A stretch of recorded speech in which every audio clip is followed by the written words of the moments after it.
Manchester City versus Chelsea is coming up this weekend, and this game is going to be epic. And we have not beaten Manchester City since we won the Champions League in 2022.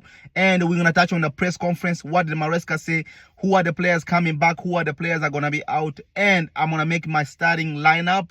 And guys, if it's your first time on the channel, man, hit the like button and let's talk about it, man.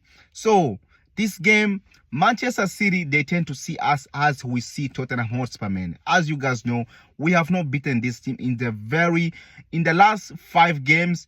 We have had they have had 3 wins and 2 draws, and those draws came from last season where we were at the Stamford Bridge and we had 4-4, and then we went to the City and then we had that 1-1. And in those both games, for me, I thought Chelsea were the better team.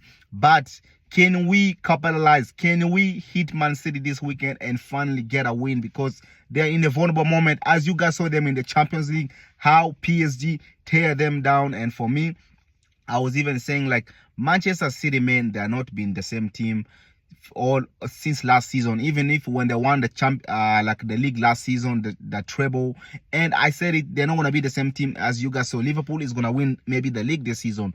But for me, when it comes to Man City, they see us as we see Tottenham Hotspur, because we tend to lose to them or draw. We never really beat this team, even Manchester United as well.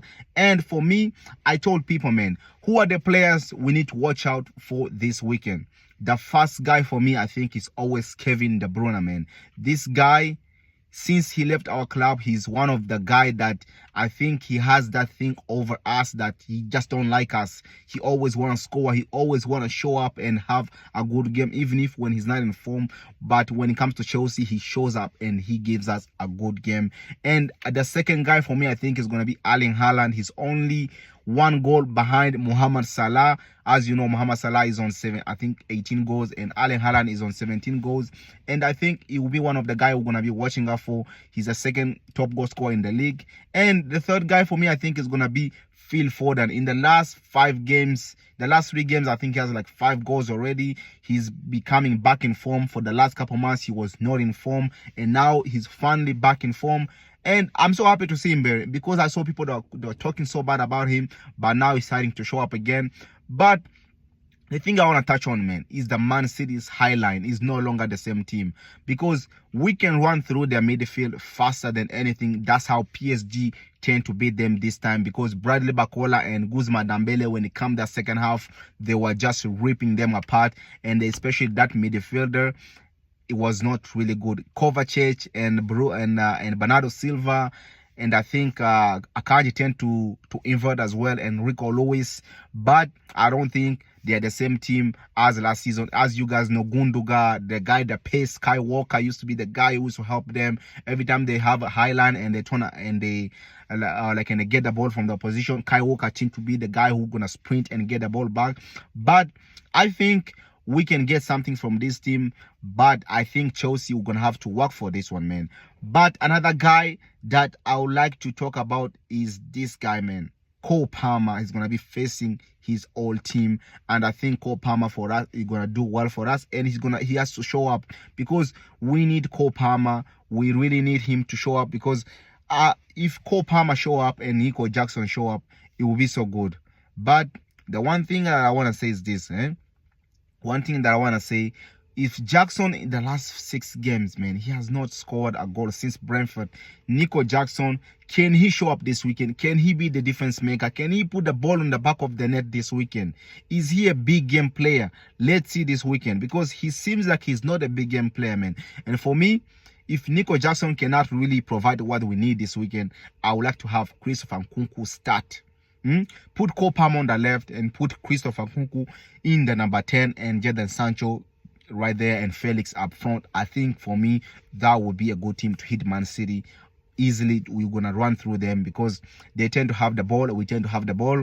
But can we give them the ball and hit them on the counter-attack or all the kind of stuff? So, guys, this is what Enzo Maresca said in the press conference. He was asked about the guys who are gonna be fit, and he said, he talked on Romeo Lavia, and he said he's still gonna be up for the next couple weeks. And then he was asked about Levi Colwill, if Enzo Fernandez and him, they're going to be back. And he said, I think Levi Colwill and Enzo Fernandez, they will be back in the next game. Hopefully, if they do their training this evening well, and then they can be back. And then he was asked about Alejandra Garnacho, and he said Alejandra Garnacho is a good player, but he's not my player, and I have enough player. I have Jadon Sancho and Misha, but Misha is out, so Tariq Jones who are on the left, and I have Nani Madueke and Pedro Neto on the right, so I'm good with that. And then he was trying to shoot a shot at the directors to tell them that I don't want this player, don't bring him here. And then he was asked about the team, can we sign another DM? And he said we have Carrier Joseph Hall and Moses, and I think Enzo Fernandez is gonna be back very, very soon, so I don't really need that player. We don't have to sign any player. And he asked about, can we recall any DM back? And he said no, I think we are good at this moment of time. For me, I think that was a cap. We need to bring a DM. We need Andre Santos back or Leslie Ugochukwu. I think for me it will be the right thing. I think even Ugochukwu will be even way much better, because at Southampton he's not in the right environment. There's been so much going on there, so I think for him it will be good for him to come back to his parent club. Enzo Maresca need to think really hard about it. I don't trust Kerry and Joseph Hall for the next 10 games, even that. But then let's go through my lineup, and I think for me I will have Nico Jackson up front, Cole Palmer in the 10, and I would like to have Jadon Sancho on the left, and then I'll have Nani Madueke on the right. I think for me, Pedro Neto has not been good, man. He's not been the same guy. He cannot do it. He's not direct too much. He's direct, but he cannot shoot. He's more of a creator. I want to have Nani Madueke who can shoot.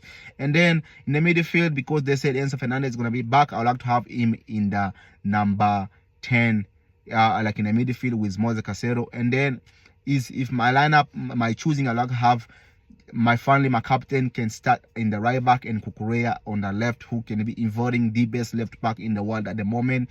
And then my center backs, I saw people having debate on this one. Should we keep Tosin and Chalaba? For me, I think is a no.